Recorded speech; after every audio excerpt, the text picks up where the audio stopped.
Para quem não sabe aí em detalhes, né, quem está ouvindo a primeira vez, agora o programa Desafios do Aquecimento Global aqui na Mundial, eu, Estélio Sol, conversando aqui com o Marcelo Rocha.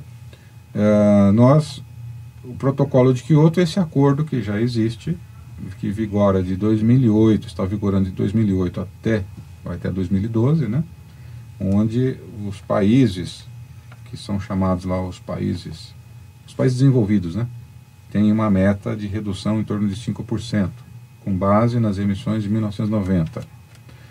E há necessidade de uma redução a partir de 2012. Aliás, essa redução maior deveria ser a partir de já, né? Porque as coisas estão acontecendo, o desenvolvimento continua e pelas estatísticas que a gente está obtendo por aí, não está havendo uma diminuição das emissões globais, está havendo um aumento, né?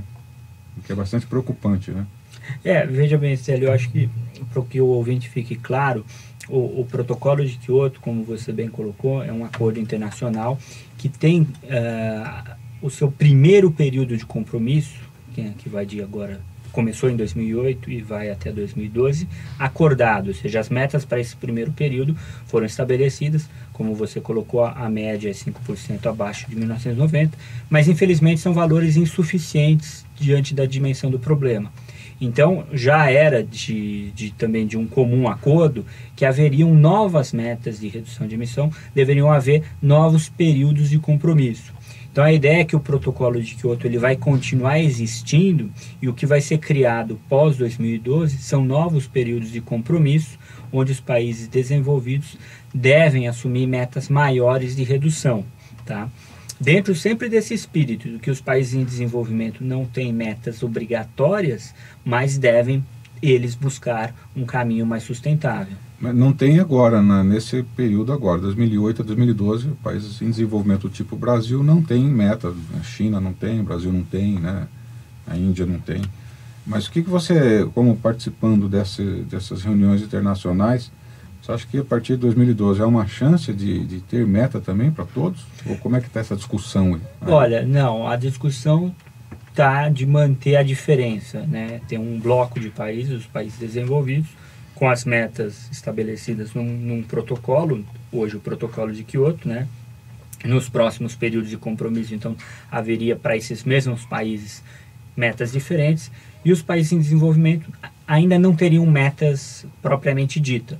Mas a gente está vendo, né, o próprio lançamento do Plano Nacional pelo governo brasileiro é um sinal de que, olha, independente do acordo internacional, o governo brasileiro tem aqui uma proposta discutida aí junto à sua sociedade de tentar reduzir as suas emissões, né?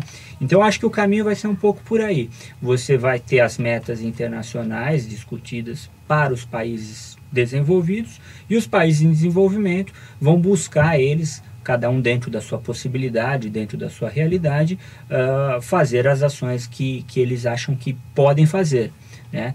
Sempre, claro, de repente com ajuda internacional, via créditos de carbono, como está no Mecanismo de Desenvolvimento Limpo, via a criação de fundos, como a gente já comentou também da última vez, o Fundo para Combate ao Desmatamento, das emissões do desmatamento do BNDES, né?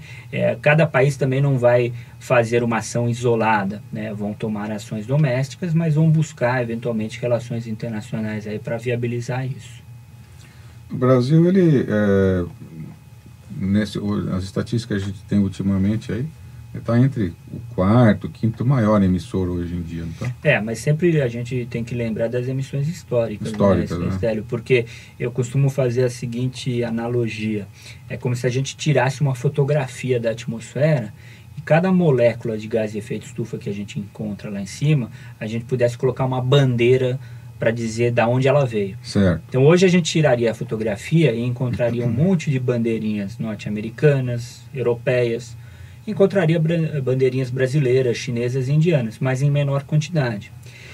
Se cada país continuar como está, no futuro, quando a gente tirar essa fotografia, aí a quantidade de bandeirinhas brasileiras, chinesas e indianas vai estar maior ou até na mesma proporção do que as demais bandeirinhas.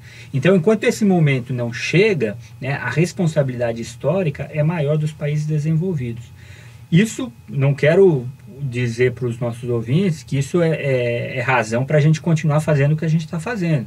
Claro que não, nós temos que reduzir o nosso desmatamento, temos que crescer de uma maneira mais sustentável, para evitar de ter essa quantidade de gases de efeito estufa na atmosfera no futuro. É um assunto bastante complexo, envolve muita gente, muito governo, muitos interesses, etc., né?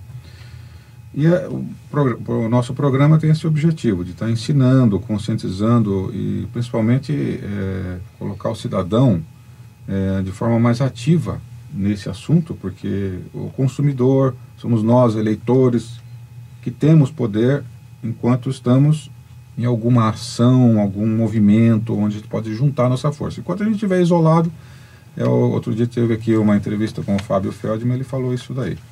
Que o cidadão ele tem que começar a entender que ele tem um poder de votar, de pressionar governos, etc. Então essa é a nossa parte, né? Mas a gente tem que fazer compreender esse assunto, começar a mudar nossos hábitos do dia a dia, e aí a gente se juntar em eventos, em movimentos, né?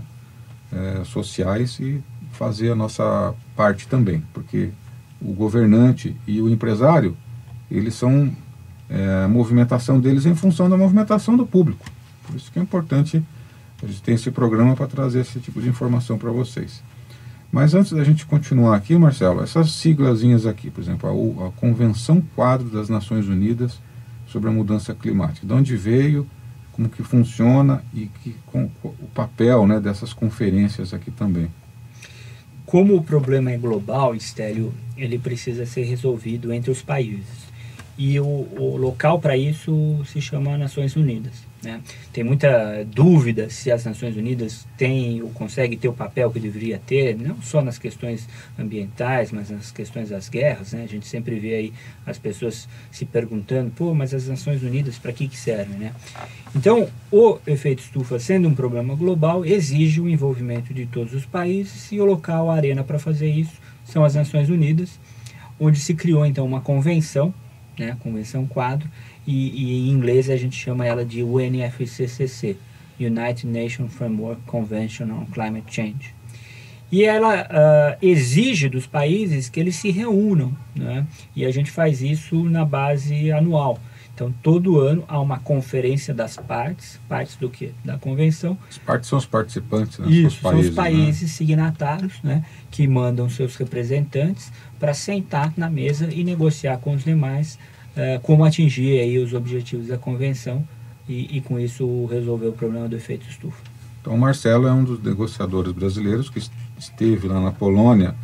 Quem acompanhou a nossa programação durante o mês de dezembro, acompanhou aqui, através dos nossos microfones, o que estava acontecendo lá, à distância, né? Então, agora nós temos aqui um dos nossos representantes que estava lá presente, acompanhando, não só acompanhando, como também envolvido na negociação, na 14ª Conferência das Partes, na Polônia, que houve em dezembro, as 2 primeiras semanas, né, Marcelo? Foi de dezembro, né? E a próxima vai ser agora, esse ano, que vai ser a definitiva, onde vai ter que chegar a um acordo.